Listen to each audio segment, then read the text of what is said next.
Okay, so I am here with a code project, code challenge, programming challenge, whatever you want to call it. It's going to be to make this game, basically, give or take. It's going to be a little simpler, but it's the concepts, it's the programming concepts behind the game, I guess.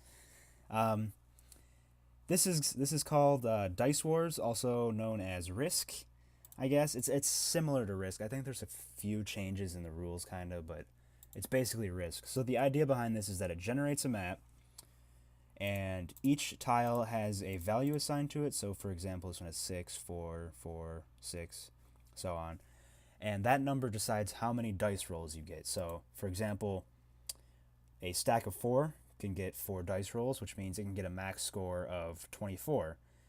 And a 2 stack can get a max score of 12 if it rolls 2 sixes.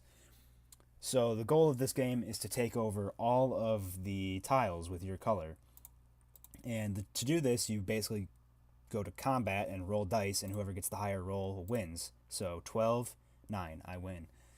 And you usually want to go with the favorable fights where it's like, a larger. You don't want to do like a 2v5, for example, because that's very hard to win because they have so many more rolls. And basically, how it works is you leave one dice behind, as you saw, so it gradually lowers your stack. And see now all the what was that, 5? Yeah, 5 move forward, 1 left behind to stay on the other tile. And each round, basically, some of them get stacked. I don't remember how it actually. I don't know how it does it yet. I don't know if it's just random or it's based on like if you attacked with those dice or something. But you get extra dice at the end of your turn each time, basically. So you don't just like get screwed if somebody gets a good lead or something. You can kind of strategically stay alive in some places.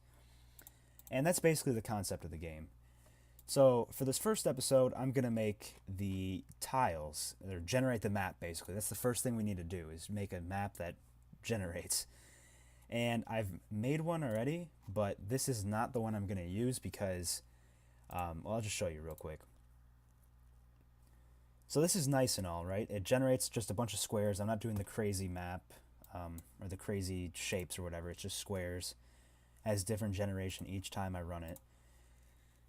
And this is good and all, but the problem is I basically only made this a Boolean array. So this is a 20 wide, 20 column by 12 row array. And basically it's just, I have an algorithm for branching out from the center, which is this green one.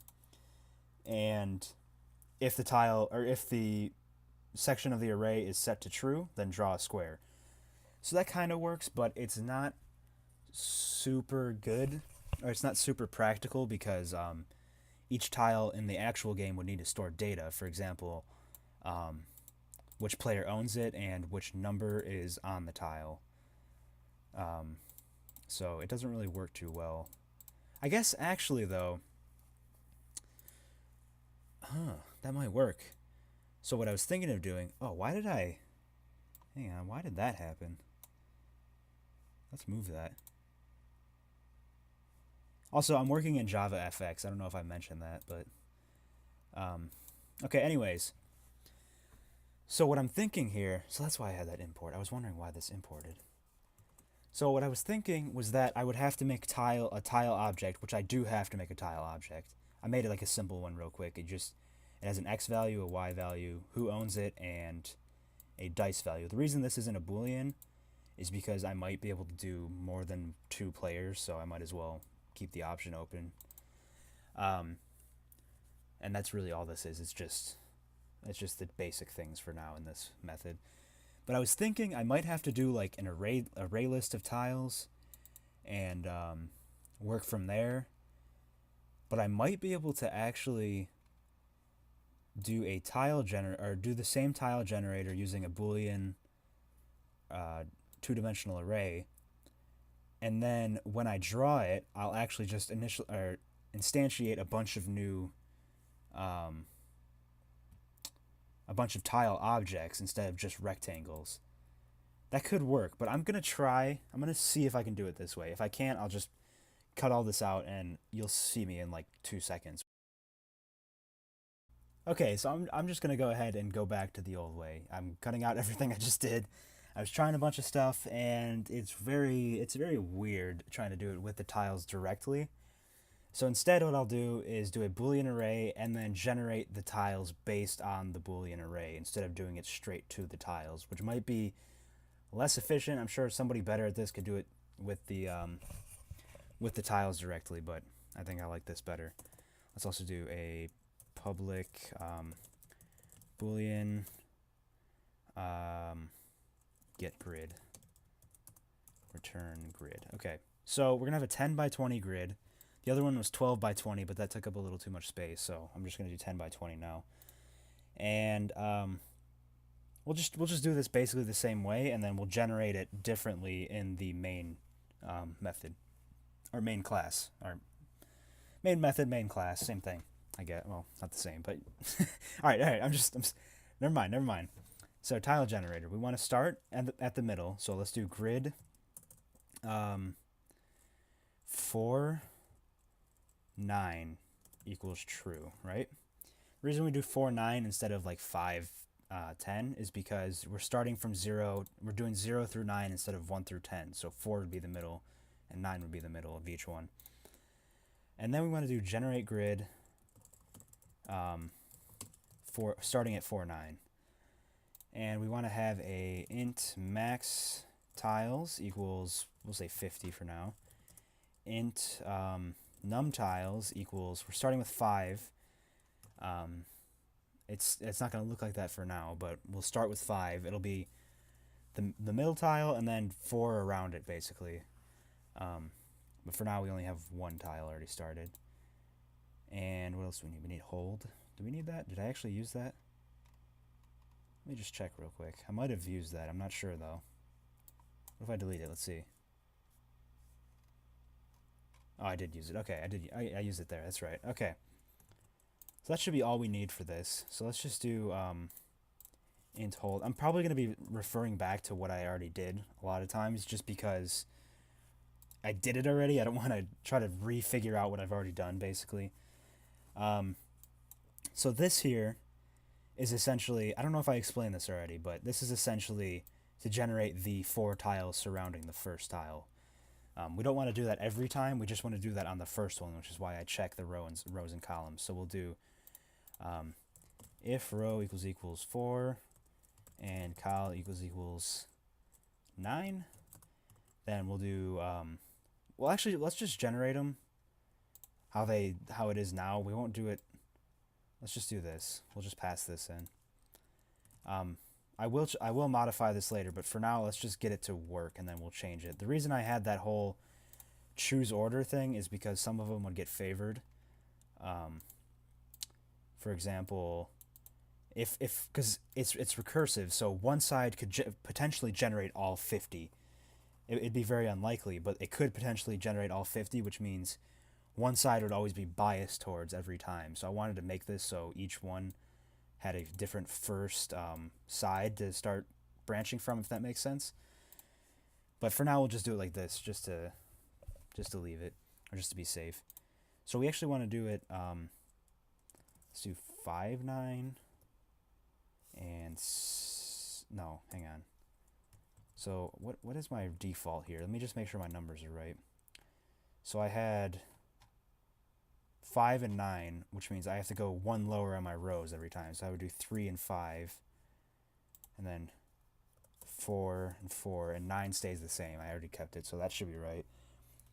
And then we want to do if num tiles is less than max tiles, we do everything else. And we want to do a hold, or we want to do hold equals int math.random times 1000 or something, doesn't really matter what that is, mod 4 plus 1. And what this does is basically chooses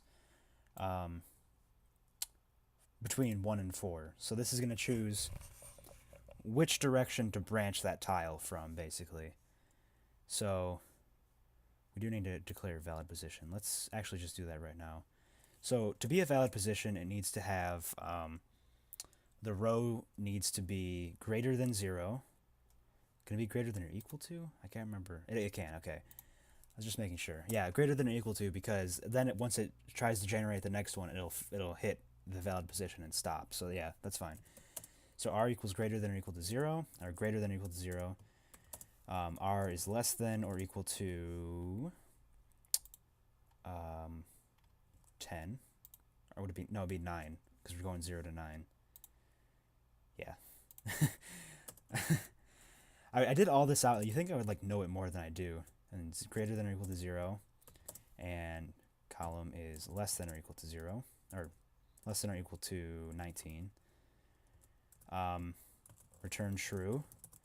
Return false. I also had some other stuff here. I'll play around with some of it later, but I'll show you why I don't have anything else there right now. Okay, so now we can check a valid position. And now we can check the valid position and we can pick a random position. So now we just have to implement it. So let me just copy and paste one of these and work from there so I can give you a rough idea of what I'm doing. So here we have down. This is to generate one below it because the row is row minus 1. So you check valid position. Is row minus 1... Okay, is the position one row lower in the same column a valid position? And is hold 1. If hold is 1, and if that's true, and if I'll explain that in a second. So you increment the number of tiles and then call create tile, which we haven't initialized yet, but this will recursively call generate grid. Create tile is actually very easy. I think you just do grid rc equals true and generate grid with from RC, I believe. Yeah, so I'll explain exactly what I did just now. So the reason for this is because I was getting ones that were overlapping. So okay, there was either what I had originally was and not grc, which means and that tile, or not g, it'd be grid, which means that tile is not already true, basically, it's saying. So this prevents overlapping. But the problem with that was that it ended up overlapping way too quick, and I would have to make an algorithm to make sure. I would have to check to make sure each... how do I explain this? I guess like check to see, or check to try a different point than the one that was already tried each time, and that would be kind of ineffective, I feel like. So instead what I did was I said, okay, I'll allow overlapping. However, it won't count, so that's why I have this here. It won't count towards the number of tiles if it's overlapping, but it will overlap and then generate from that point, so it'll work like normal. There won't be like a ton of overlapping. At least it shouldn't. Well, it can't really, because it's either true or false, so if it's already true, then it'll just go from that point instead of the original one that it branched from. So what we have here, and then it calls create tile. So it creates a tile, it just sets it to true, and then generates the grid from that tile again. So it goes back to generate grid, checks from that tile all these same things as it did from the first one. So for example, you pass in create tile 3,9, it sets 3,9 to true, and then sends 3,9 back through, and then 3,9 picks a random position until it either hits the max number of tiles, or it's not a valid position, or something like that. Okay, so let's just make all the other ones now. Let's do up if valid position row +1 and column. Hope you can hear my dogs barking. That's just fantastic. And hold equals 2. This is just to choose which position. That's why I have hold. It's just to choose which one. Otherwise, it would just make all of these, or it would kind of be, I don't know. So if not grid row -1, space that other one weird, and or row +1, my bad, and column, then num tiles. So it's saying if this is not a already crossed grid, then increment the number of tiles, because otherwise what would happen is it would overlap, or it would it would just not even come close to hitting the max tiles because they would just end up overlapping, and they would all no longer find any valid ones. So then we do create tile row +1 and column, and we'll just copy and paste all of this because it's basically the same exact code for the next two. And then we'll do left. So left would be same row, but one column less. And then we would do hold equals 3. And then change this to row and column -1. And like that. Then we set hold to 4 here, and we would do row and column +1. And row, column +1. Hopefully I explained all of this good enough. I don't know if I really did, but... And that should be it, I believe. So it should generate a grid that is basically true. And then I'll just copy and paste what I have. I won't use this, but just to test it, we'll see. We'll see if it works with what I have now. So island takeover. We'll do this. And we have tiles. Okay, so what is tiles? What is that again? Oh, tiles is I forgot to actually initialize the tile generator. So we'll do tile generator tg equals new tile generator. The reason I don't want to name it tiles is because tiles, it might end up being something for something else when I actually use the tile method or tile class. So okay. Okay, so there's some issues here. Where was the issue at actually? Was it like out of bounds or something? Can I pop up the output? Here we go. So let's see what I did wrong here. tg.getGrid ij. Oh, I did this is supposed to go up to...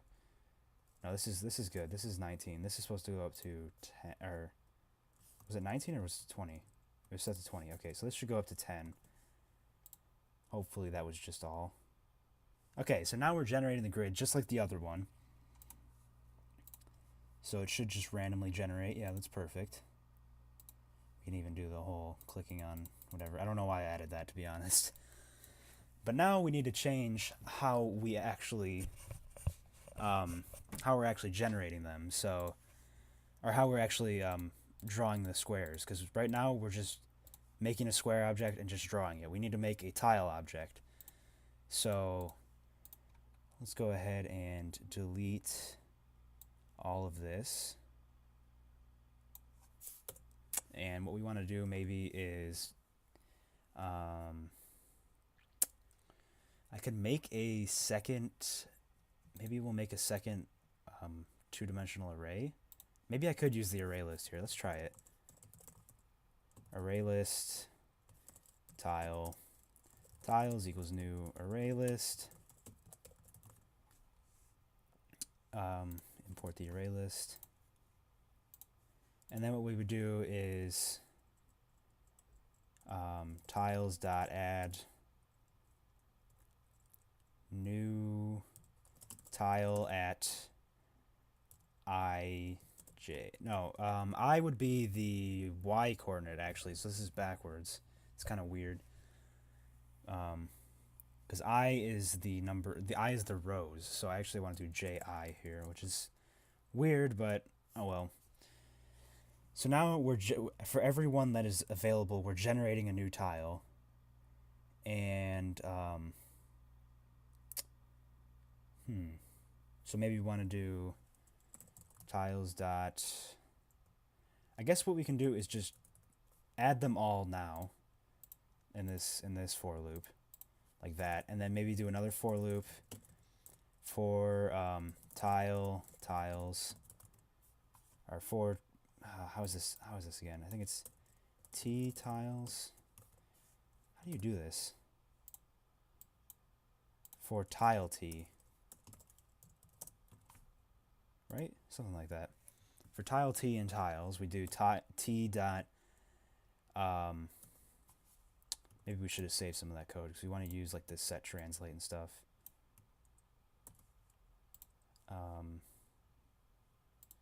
So we want to do maybe could we do like a draw rectangle or something? We could return a rectangle. We could return the rectangle that's in it already, I guess. Why not? Public rectangle get tile, or get square, I guess.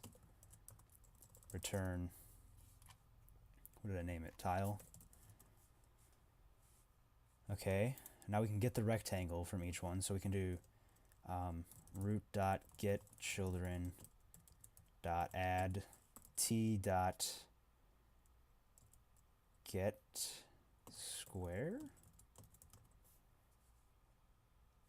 and then we want to do, we want to set, so maybe we want to do, actually, okay, let's do this. What we can do is set the position of it. I think we can do it in this. I don't know if that'll work. Why does this not actually work though? Add. Really? I can't do node. That doesn't work.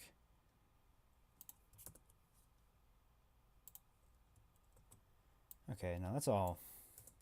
That's interesting. Okay, so let's come back to that in a second. Let's actually set the position for each one. So we'll do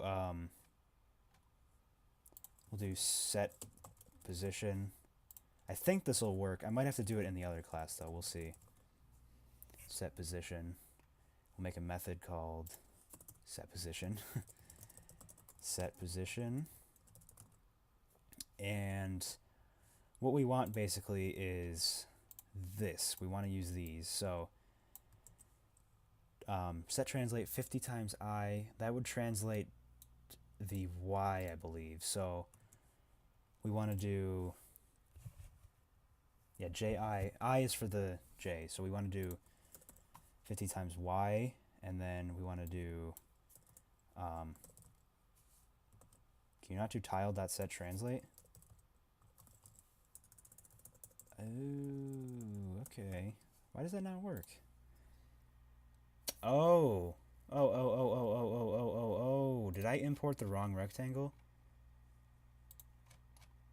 Yep, Java AWT. Okay.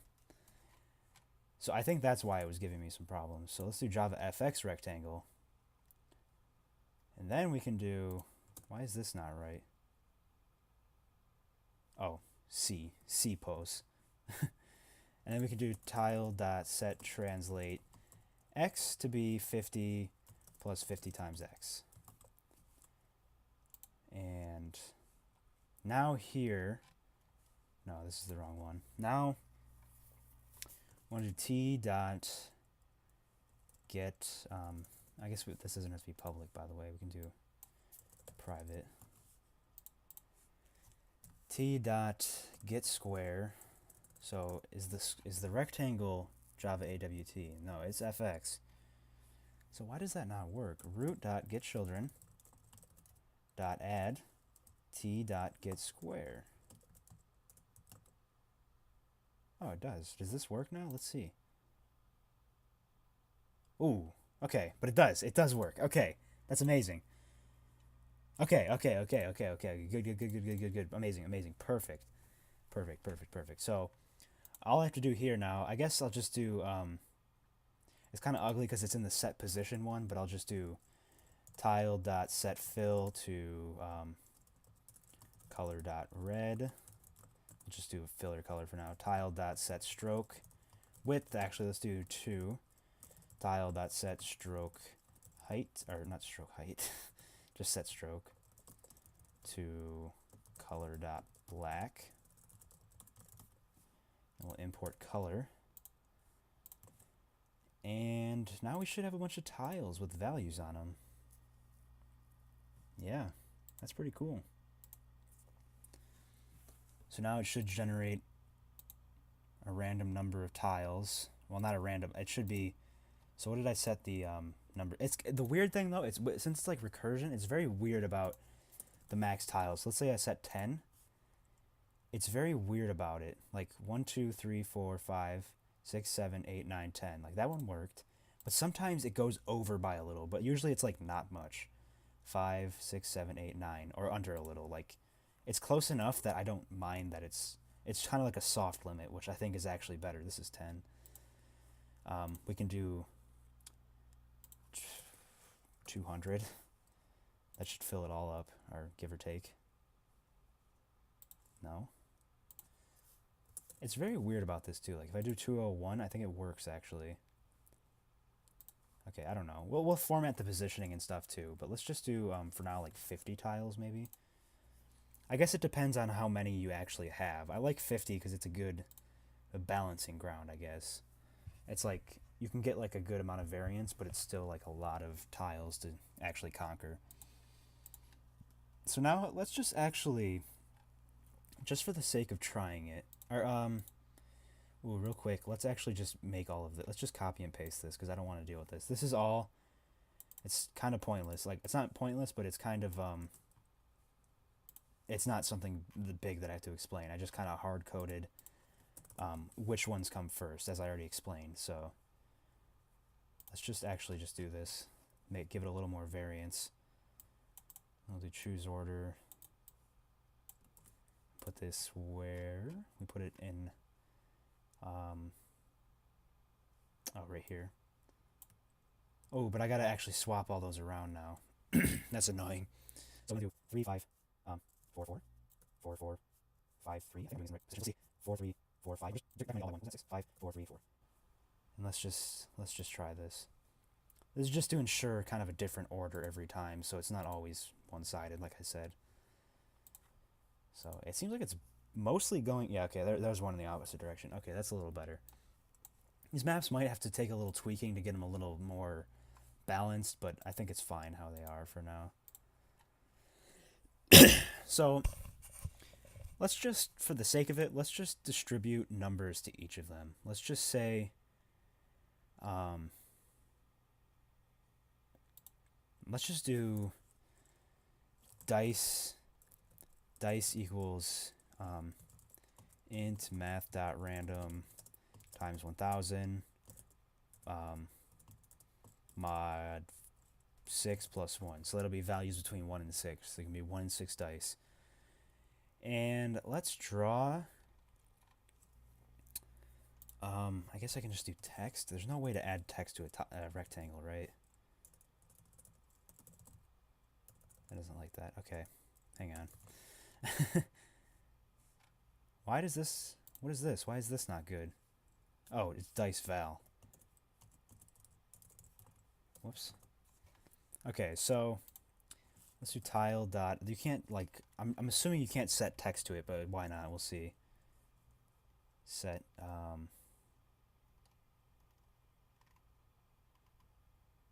no text. So I actually have to do... I actually have to draw text boxes corresponding to all of these, I think, as well, or text. So let's try,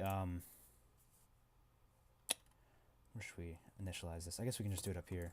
Text num dice equals, we'll just leave it like that for now. And we will put this, can I actually just, it might be a weirdly centered, but can I just do num dice? Let me just swap these out. Let's just do num dice and num dice. And then we'll actually do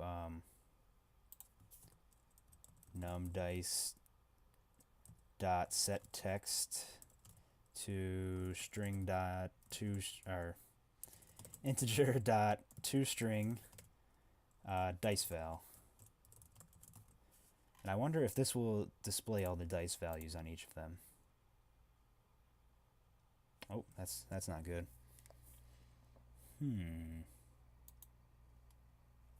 Oh, we're also not adding... Why is that not like that? Whoops.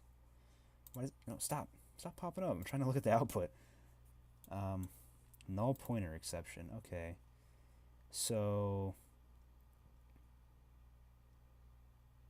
why would that be null? This would always be declared every time I declare one, because I'm not using this constructor at all.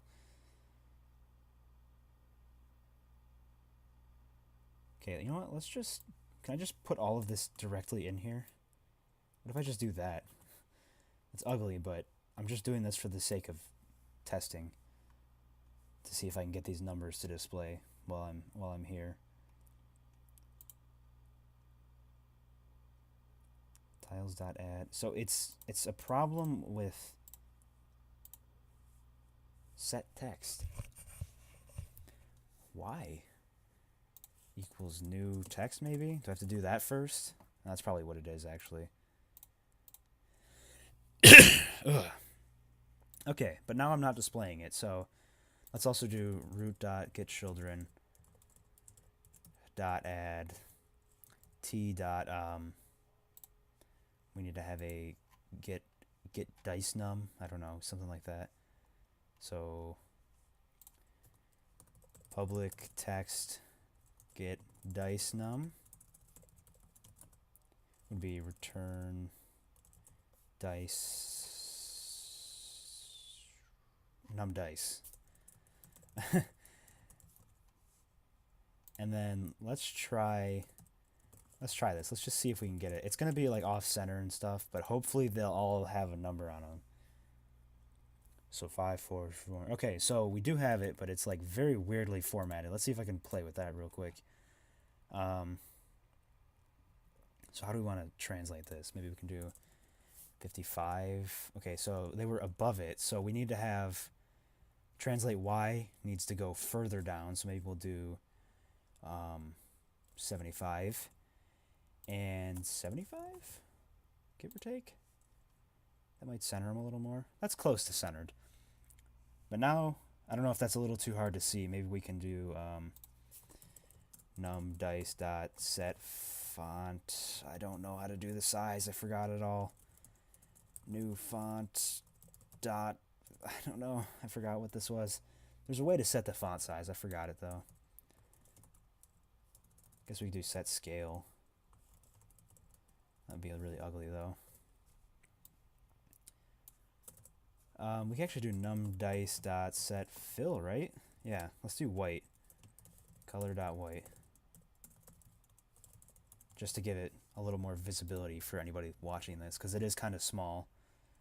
So each one like 1, 5, 4, 4, 5. So now all we have to do is implement the game mechanics where we actually pick which player gets which squares and which number of dice, and then compare which values when they press on each square and stuff like that. So I don't know, it shouldn't be too bad. We'll see though. But thanks for watching. I will be here for the next one. You will see me in the next one, I guess. That's what I meant.